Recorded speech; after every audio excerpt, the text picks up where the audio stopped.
जय श्री राम। भक्त हनुमान जी महाराज की जय। जय बजरंगबली। जय पवनपुत्र हनुमान। प्रिय भक्तों, आज का ये पावन दिन कोई साधारण दिन नहीं है। आज वो दिव्य दिन है जब संपूर्ण ब्रह्मांड में एक अद्भुत ऊर्जा का संचार हुआ था। जब धरती माता ने स्वयं अपने हृदय से एक ऐसे महावीर को जन्म दिया था जो आगे चलकर धर्म, भक्ति और शक्ति के प्रतीक बने, जिन्हें हम आज श्री हनुमान जी के नाम से जानते हैं। आज की यह कथा केवल एक जन्म कथा नहीं है, ये है भक्ति, शक्ति, सेवा और समर्पण की अमर गाथा। तो आइए भक्तों, आंखें बंद कीजिए, मन को शांत कीजिए और चलिए चलते हैं उस दिव्य समय में जब स्वयं पवनदेव के पुत्र का जन्म हुआ था। प्राचीन समय की बात है। स्वर्ग, पृथ्वी और पाताल तीनों लोकों में संतुलन था। इसी समय पवनदेव, जो समस्त जीवन का आधार थे, उनकी शक्ति अत्यंत दिव्य और असीम थी।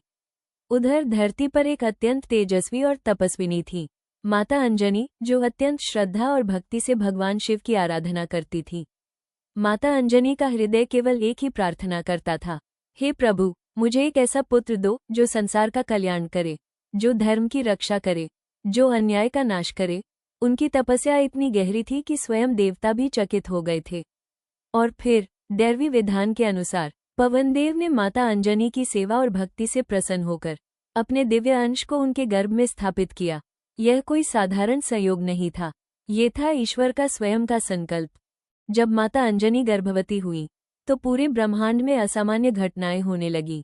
आकाश में दिव्य प्रकाश फैल गया, हवा में मधुर सुगंध आने लगी, ऋषि मुनियों को ध्यान में दिव्य दर्शन होने लगे, पशु पक्षी भी शांत और आनंदित हो गए। देवताओं ने समझ लिया था कि धरती पर कोई साधारण बालक जन्म नहीं लेने वाला।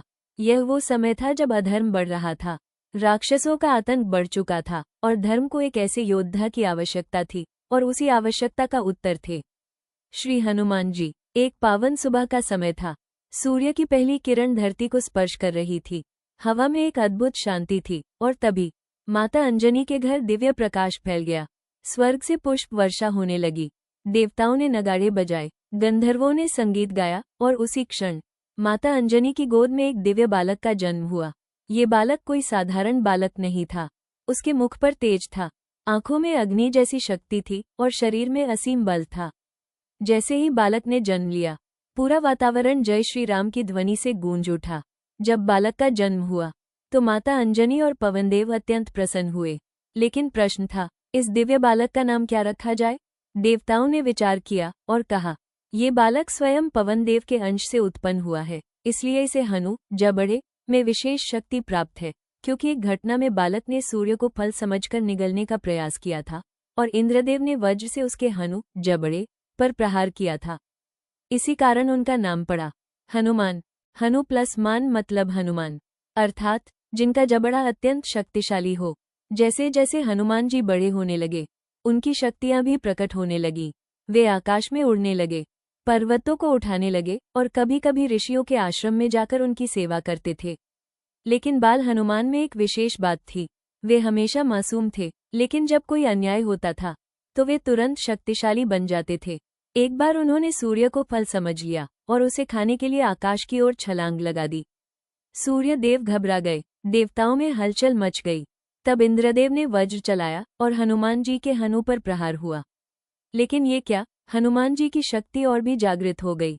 ये देखकर सभी देवता समझ गए कि यह कोई साधारण बालक नहीं है। हनुमान जी की शक्ति देखकर सभी देवता प्रसन्न हुए। ब्रह्मा जी ने वरदान दिया, तुम अमर रहोगे। शिव जी ने कहा, तुम मेरे 11वें रुद्र अवतार हो। इंद्रदेव ने भी क्षमा मांगी और वरदान दिया। सूर्यदेव ने उन्हें ज्ञान और तेज प्रदान किया और पवनदेव ने कहा, तुम्हारी गति मेरे समान होगी। इस प्रकार हनुमान जी को असीम शक्ति, बुद्धि और अमरत्व प्राप्त हुआ। समय बीतता गया और नियति ने हनुमान जी को उनके जीवन के सबसे बड़े उद्देश्य की ओर ले जाना शुरू किया। एक दिन हनुमान जी की भेंट हुई भगवान श्री राम और लक्ष्मण से। जैसे ही हनुमान जी ने श्री राम को देखा, उन्हें लगा जैसे उनका जीवन उद्देश्य पूर्ण हो गया हो, और वहीं से शुरू हुई भक्ति की सबसे महान यात्रा। हनुमान जी ने श्री राम को अपना सर्वस्व मान लिया और कहा, जहाँ राम कथा होगी वहाँ मैं रहूंगा। जब माता सीता का हरण हुआ तो हनुमान जी ने समुद्र पार करके लंका पहुंचकर माता सीता का पता लगाया। उन्होंने लंका को जलाया नहीं, बल्कि राक्षसों को चेतावनी दी और फिर श्री राम के साथ मिलकर रावण का अंत किया। यह वो क्षण था जब हनुमान जी की भक्ति और शक्ति दोनों अमर हो गई।